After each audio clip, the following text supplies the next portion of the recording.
Hello everyone, কেমন আছো তোমরা সবাই? আশা করছি তোমরা সবাই ভালো আছো। আমি অনেক ভালো আছি। নিবেতা লাইফস্টাইলের নতুন একটা ব্লগে ওয়েলকাম, অনেক ভালোবাসা। এখন সকাল 9টা মতন বাজে আর আমি আজকে অনেক সকালে ঘুম থেকে উঠেছি। তো কেন উঠেছি সবটাই তোমাদেরকে বলবো। প্রত্যেক দিনই উঠি, তো আজকে একটু তাড়াতাড়ি ঘুম থেকে উঠেছি। তো আজকে 4:30-5টার দিকে ঘুম থেকে উঠেছি, কারণ আজকে অনেক কাজ ছিল সকাল থেকে। সেগুলো একা একি সব কমপ্লিট করেছি। আর কমপ্লিট বলতে সব কাজ মোটামুটি কমপ্লিটই হয়ে গেছে। আগেই সকালে ঘুম থেকে উঠে ঘর বারান্দা ঝাড় দেওয়ার পর মুছে নিয়েছি। তারপরে রান্না টান্না করে স্নান টান করে এখন পুজো দিচ্ছি। কারণ আজকে আমি বাপের বাড়িতে যাব। তো তোমরা যারা আমার ব্লগ দেখো তারা তো জানোই আমি বাপের বাড়িতে যাব। তো ফাইনালি আজকের দিনটাই আমি যাব আজকে। তো সেই কারণে আমি বরকে বলে দিয়েছিলাম সন্দেশ আনার জন্য, ঠাকুরের জন্য আমি পুজো দেবো। আর বরও আজকে অনেক সকালে ঘুম থেকে উঠেছে, কারণ আমাদের আজকে 12টার সময় ট্রেন আছে।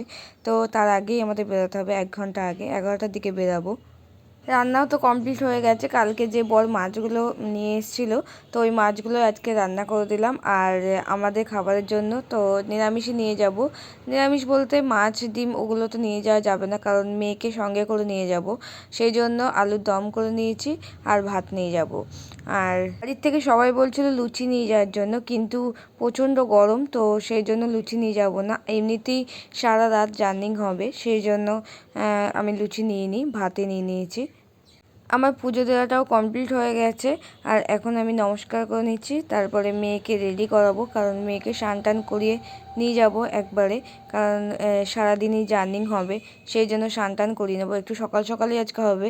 এমনিতে ওকে 12টার মধ্যেই স্নান করাই, কিন্তু আজকে তো আর 12টার মধ্যে হবে না, 10টা 10:30টার মধ্যেই ওকে স্নানটা করিয়ে নেবো। আমার মেয়ে অনেকক্ষণ ধরে ওয়েট করে আছে ও পুজো দেবে বলে। তো পুজো তো ঠিক না, ওই ঘন্টাটা বাজায়। তো যখনই আমি পুজো সন্ধে দিই তো ঘন্টা বাজায়। তো সেই জন্য ওকে একটুখানি নিয়ে নিলাম, তো এখন ঘন্টাটা বাজিয়ে নিচ্ছে। আমার সব গোছানো কমপ্লিট হয়ে গেছে, দুটো ব্যাগই গুছিয়ে রেখে দিয়েছি। এখন শখকে স্নান টান করাবো, ওকে খাওয়াবো, তারপরে আমিও নিজে রেডি হয়ে বেরিয়ে যাব।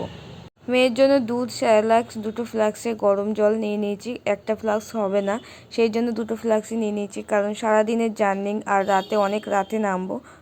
আমিও রেডি হয়ে গেছি। তো ফাইনালি দেখো, আর যেহেতু জার্নি হয় বলে প্লাজো আর টপ পরে নিয়েছি, কারণ চুড়িদার পরে যাওয়া সম্ভব না। সেই জন্য প্লাজো আর টপটাই ক্যারি করতে সুবিধা হবে। আর এখন বেরিয়ে পড়েছি। তো কে কে যাবো সবটাই তোমরা জানতে পারবে, ব্লগটা দেখো তাহলেই বুঝতে পারবে। আর আমার মেয়ে তো ভীষণ খুশি, ও রাস্তায় বেরিয়ে পড়েছে। ও ভাবছে আমরা কোথাও ঘুরতে যাচ্ছি, তো ও তো এখনও বুঝতে পারছে না যে মিমি বাড়ি যাব। তো ও খুবই আনন্দ করছে। আর যাই হোক, এখন ফাইনালি চলে এসেছি, তিস্তা তোস্তায় ট্রেনে যাব। আর তোমাদেরকে তো বলা হয়নি, তো আমরা কে কে যাব। আমি আর আমার মাই যাব আমার মেয়েকে নিয়ে। তো বরবাবু যাবে না, কারণ আমি অনেক দিন থাকবো। তো এতদিন তো বর থাকতে পারবে না, সেই জন্য এখন যাবে না। তো সেই জন্য আমি ষষ্ঠীর কিছুদিন আগেই যাচ্ছি। ও ষষ্ঠীর সময় ও যাবে একবারে, থেকে কয়েকদিন দুদিন থেকে তারপরে আমাকে নিয়ে আসবে। বর আবার আমাদের জন্য চিপস, কেক, তারপরে চানাচুর এগুলো এনে দিয়েছি দুপুরে খাওয়ার জন্য। আর দুপুরে তো রাতের জন্য ভাত নিয়ে নিচ্ছি। দুপুরে তো ভাত খাবো না, কারণ সবসময় ভাত খাওয়াটা ট্রেনের মধ্যে সম্ভব না। আর আমার মেয়ের মুখটা দেখেই দেখো, তোমরা বুঝতে পারছো কত আনন্দ হচ্ছে। ও খালি তাই তাই করছে, ওর এত আনন্দ হচ্ছে। আর আমার বরের একটু মনটা খারাপ আমরা চলে যাচ্ছি বলে, কারণ বর যেতে পারছে না। আর এই দেখো আমার দেওর দেখো, আমি চলে যাচ্ছি বলে ও কাঁদছে। তো ওর ইচ্ছে ছিল আমার সঙ্গে যাওয়ার, ওর মা যেতে দেবে না। আর বাচ্চা মানুষ তো মাকে ছাড়া তো থাকতে পারবে না। ওকে বলেছে আবার যেদিন যাব নেক্সট দিন সেদিন তোমাকে নিয়ে যাব। আমার বরের মনটা খুবই খারাপ হয়েছে, তো বারবার বলছে যে তোমরা সত্যিই চলে যাচ্ছ আজকে। তা আমি বললাম হ্যাঁ, তুমি গিয়ে নিয়ে আসবে।